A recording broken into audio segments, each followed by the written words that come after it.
এই যে তোমাদেরকে দেখাচ্ছিলাম যে এই জিনিসটা তোমরা চিনবে কিনা। এটা দেখো, এটা আমরা আদা কুটা বলি, জলপানও বলি। এটা খেতে কিন্তু দারুণ লাগে। এটা কলা, আম, তারপর শশা সবজি দিয়ে খেতে খুব ভালো লাগে। তো এটা আমাদের ট্র্যাডিশনাল। আগে আমার বাবা মা, দাদু দিদা সবাই খেত, ঠাম্মা, আমরাও খাই, আমরা খুব ভালোবাসি। তো দেখো, এত ভালোবাসা কোথাও পাবে না জীবনে। মা বাবার ভালোবাসা এতটাই মূল্যবান, যেটা আর কোথাও পাওয়া যায় না।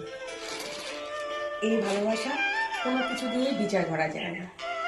তো মা বাবার ভালোবাসা শ্রেষ্ঠ ভালোবাসা। আজকে মা বাবা আছে, সেজন্য এত কিছু মা দিচ্ছে।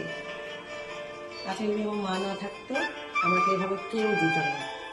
আমার মা আছে বলেই আমি খুব ভাগ্যবতী। দেখো, এত কিছু কিন্তু মারাই দেয়।